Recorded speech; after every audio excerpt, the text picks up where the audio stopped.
everybody, it's Tiffany. Thanks so much for joining me for the last class in the Get Organized Challenge.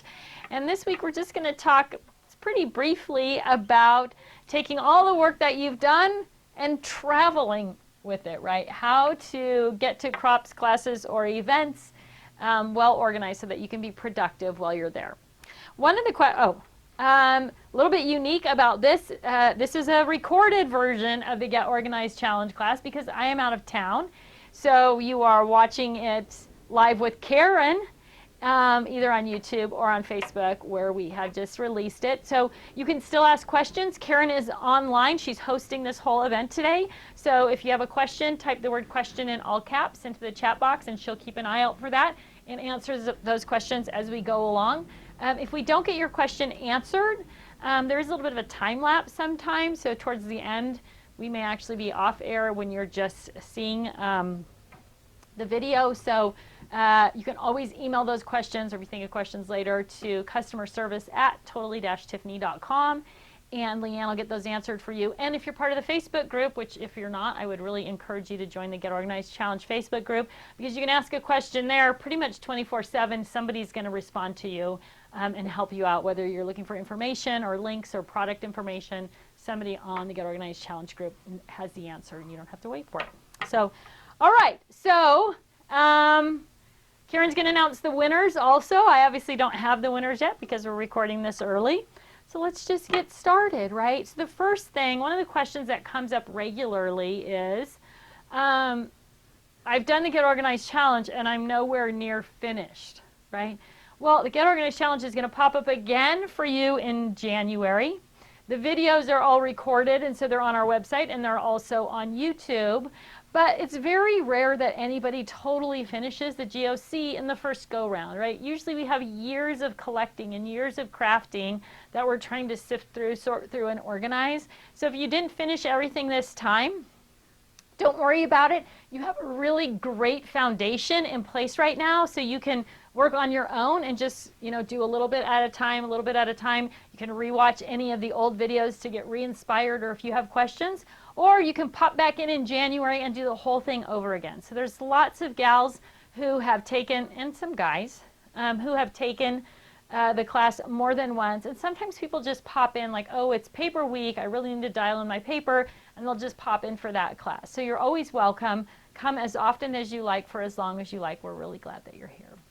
All right, let's get started with what do we do to prepare for a crop or class? Well, as many of you know, I attend a lot of conventions and scrapbook shows around the country. And what I've noticed in all of that, attending those crops and classes and talking to people in the booth, the people who bring the most stuff usually end up getting the least done. They're usually the people who are the most frustrated packing up, the most to come to the event, the most frustrated setting up at the event, packing up from the event, and then putting their stuff away at home. Well, since you have spent all this time organizing your supplies, you are going to be able to go with less stuff. The people who show up at those events with the less stuff get a lot more stuff done, right? So you don't want to have too many choices when you're there. You want to be focused and to be able to stay on task with whatever it is that you choose to do while you're there. So the first thing you need to do is get your brain around that idea of, I don't have to take everything with me anymore, right? We take everything because it's kind of a security blanket. Like, what if I finish and I don't have anything else to do? And I'll just tell you from lots of experience, it's a very uncommon phenomena in the crop craft event. So, so the first thing you need to do is gather, and we say this at before every challenge, gather is our first step. This time what you're going to do is just gather information. What is being provided by the crop host, right? One of the reasons you pay to go to a crop is because they are providing tools, maybe it's crickets or embossing folders or punches or whatever it is. They provide a certain amount of stuff. So you don't need to duplicate anything that your crop host is already providing. So you want to know, what are they providing? And then if you're going with friends, what are your friends bringing? There's no reason for all of you to bring a Cricut machine, or for all of you to bring your Spellbinders Grand Caliber or something like that. If one person brings a machine, you all can use it. I hope you're all that friendly with ladies you're cropping with. So what's provided, what are your friends bringing, and what do you need to bring? Now, one of the things, there's a certain group of crafters who they love tools, they love to bring all their tools, and they love to share all their tools, right? So if you have a friend who finds great joy in being the one that provides all of those things, let your friend have that joy. Let her bring everything. Be thankful that she's there and she's got everything. It brings her joy to provide that for you. So don't feel like you have to bring stuff that somebody else is bringing. You are doing a service, a friendly service to your friend by using her stuff, because she gets joy out of having that for you. So keep that in mind, right? Don't take anything you don't have to take. The more stuff you take, the more stuff you have to set up, the more stuff you have to pack up, the more stuff you have to put away, the more likely it is you're not going to get it done, right? Think about the last event that you went to. How long did it take you to put everything away? Maybe some of that stuff's still in the trunk of your car. Maybe it's just stacked up in the corner of your craft room because you haven't put it all the way away yet. So keep it easy, getting there, breaking down, coming home, and you'll be able to put everything back quick and easy. All right, so what things can you leave at home and finish up projects when you get home?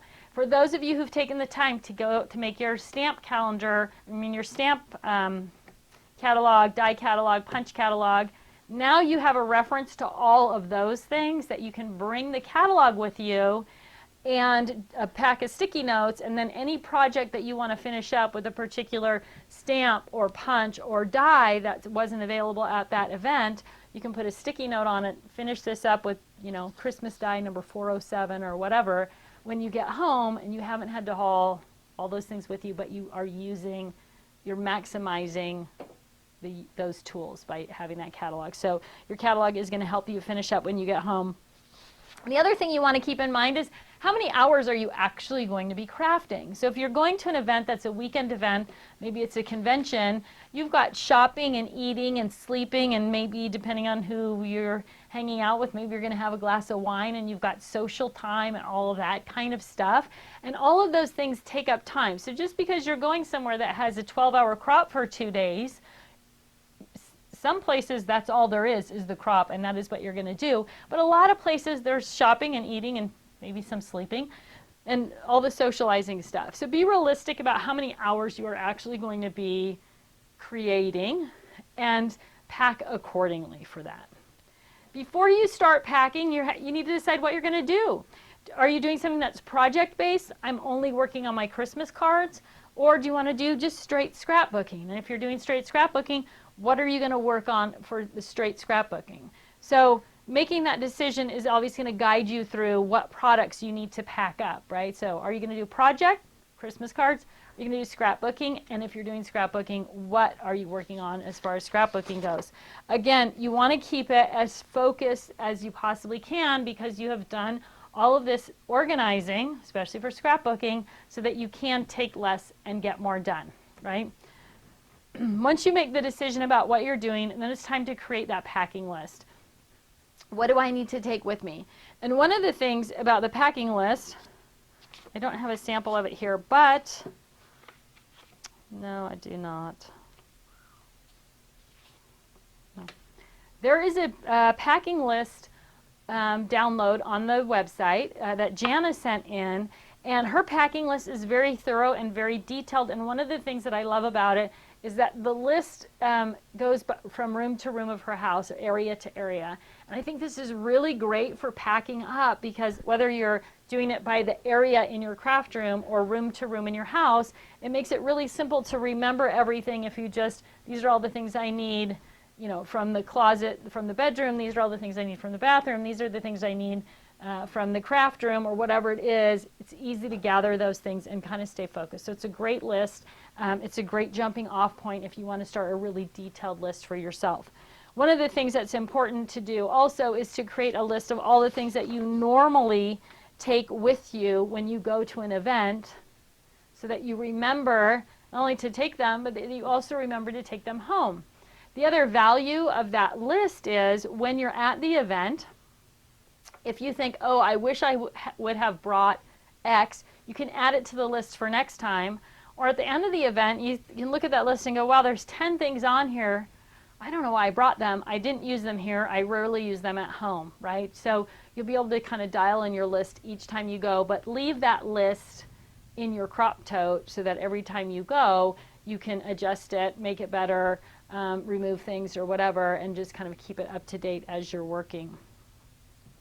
So the next thing you're going to do is actually gather up all those supplies. So whatever project you decided to work on, you want to gather up all the supplies that you need for that. Now, one of the beautiful things about all the work you've done is that it's going to be very simple. If you decide I'm going to work on Christmas pictures, you might even think I'm going to work on Christmas pictures for, you know, the last 5 years. You've got your pictures, boom. Now you're going to go to your scrap rack or whatever tool you've chosen. You're going to get your Christmas section, your winter section, and then you're going to get your rainbow section, and you are going to be out the door. Super simple, right? You'll know, you'll be confident. I have everything I need for Christmas. I have all my rainbow things, and I have my box of rainbow paper, and I'm ready to go. Super simple. When you get to the event, it's really easy to set up and get started. And again, it's going to be really easy to pack it up and put it away. So this is the value of all the work that you've done before. When you go to an event, it's going to be really fast and easy to do that. When you're packing to go, I want you to think about how you're going to set up your space at your event so that you can pack in reverse. So the things that you want to unload first, set up on your craft table first, should be the last things that go into your crop tote, right?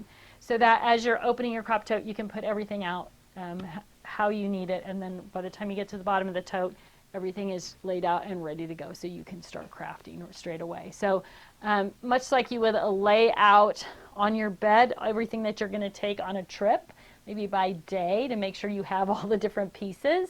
My son is laughing at that idea, and I'm just going to share a really quick story with you, just as a total aside, right? So you all know I just have boys in my life. There is no blingy, pretty, glittery thing going on. It's just all boys. So they're a different animal. For those of you who've raised boys, you know. We are packing to go on a trip, and I have London and Max going back and forth to their room, getting the things that I need to pack for them, and I'm laying them out on my bed, as I do for myself, to make sure I've got everything that they need. And I say to Max, you need 6 pairs of socks. And so he runs down the hall and he comes back like with this group of socks, and he kind of throws them out on the bed. And I'm like, Max, I said 6 pair of socks. And he goes, that's 12, Mom. 12 socks is 6 pair of socks. That is what you asked for. And I was like, okay, whatever. So I start gathering the socks up, and one of them is hard, right? Like, you know how dirty boys' socks, when they get wet and then they get under the bed for a few days and dry out and they turn into sort of this hard clump of fabric? That is one of the things that Max brought me. And I said to him, Max, this is dirty. And he looks at me and he goes, that is not my responsibility. You didn't say clean or dirty. You just said 6 pair of socks. That is what I delivered to you. Which was very funny and entertaining. He was probably 7 at the time. It was very, yes, but he's just commenting. It would still be last week. So anyway, back to the real world here. So if you're laying those things out that you're going to take on your table so that you know these are all the things that I'm going to take, then it becomes easy to pack them in reverse so that the things that you want to set up on your table first are at the top of your bag, and you can set everything up as you go. I usually keep an empty paper storage box or paper handler with my crop tote, and then if I'm going to bring extra paper or something, I already have that box or that container ready to go, so it's easy to put it in there. I don't have to like search around for anything. So one of the questions that I always get asked is, what do I use? And I try to go to crafting events with the least possible stuff, as focused as I can. So I'll take a crop crate and a scrap rack, and then usually a tool bag, depending on how my project planner is set up. I may have my holding album or my project planner with all the photos and mementos and everything in it in one of our craft binders, or either the canvas binder or the plastic binder. Again, it just depends how long I'm going to be somewhere and how many projects I'm going to do. But that allows me to stay pretty self-contained in a small amount of space for different things. There is a video. I didn't bring everything out right now, but there's a video which we will link to this video that I did for Creative Scrapbook or magazine, where I actually went through all the different products that we have and how I would use them. So look for that link below in the text below this video if you want to see all of our different products. You know, obviously, you know, the ditto bag is one of my favorites. So I'm going to take a ditto bag almost always with a Laura, and then the ditto bag.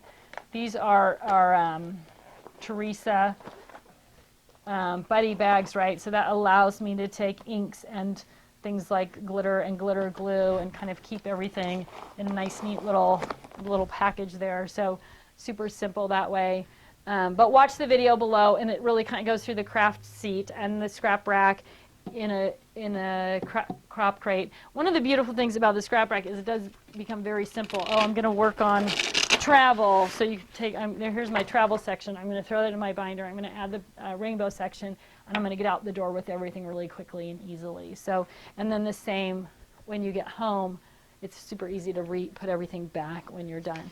But I really am a huge advocate of taking less. Take that time up front to plan what you're going to work on. Pre-plan, if you can, separate out your photos by layout or event using a project planner, which we talked about last week. Let me see if I have one still around here, but I think they're in the other room. So that you can get everything, you know, as compact as possible and as pre-planned as possible, and you're going to get so much more done. You're also going to be a lot happier with the end result, right, of what you actually accomplished over the weekend. So with that said, if you have questions, be sure and type them in, and Karen will get them answered. I'm going to wrap up with what your goals are for this week's challenge. So the first goal is to find a tote or totes that you love for taking to crops, classes, and events. Things that are going to work for the way that you craft, and try to keep those as separate things if possible. So if you have a crop tote that you can always use as your crop tote, it can hold your basic tools. If you're somebody who already has a scrap rack and you have just the travel base, that travel base is going to be able to stay in there all the time. Paper trimmers, scissors, things, all the basic things that you can keep in there and just use them for crop. That makes it a lot easier when you're ready to go to an event. Next thing you're going to do is create that packing list of must-haves. What are all the things that you know that you need at that event? So in 2 columns, these are the things I'm packing, and these are the things I'm bringing home, right? Or 2 check boxes, however you want to do that. Because you do want to make sure that anything that you lent out or anything that got buried on the table, you retrieve that before you come home so that you will get to keep it. You'll get it back. Decide how much you can do at a crop. So you're going to figure out how many hours you're actually going to be working, and then how many, like if I'm going to scrapbook for 4 hours, if I can do 4 pages an hour, then that's all I need to plan for is those 16 pages. Then I'm going to throw in an extra 20% just in case for some reason I power through. I'm going to have enough to keep me busy while I'm at that event, right? So how many pages can you do in an hour? Pack for that. Add another 20%, and you won't have to worry about running out of things to do. Then you're going to post your progress on the Facebook page. Even if you do a little, so a lot of people do a little test run. Here's my crop tote. Here's how I'm going to load it up. We hope that you'll post up those pictures and share those ideas with other people. And if you go to an event, please, please, please post up pictures on the Facebook group showing how you organized your space at an event, how you got to and from the event, and all that good stuff. And then you want to celebrate your success of getting this done by enjoying whatever reward it was that you chose for yourself for this last challenge. So thanks so much for being part of the fall of 2019 Get Organized Challenge. As I mentioned in the beginning of the challenge, we'll have another one in January. So if you want to jump back in for the whole challenge or just pick up bits and pieces, you're always welcome to join us. I will see you again probably on Tuesdays for our regularly scheduled Tuesday live events now that the Get Organized Challenge is over. If I don't see you between now and the new year, I hope you all have a wonderful holiday season, and I look forward to talking to you soon. Take care.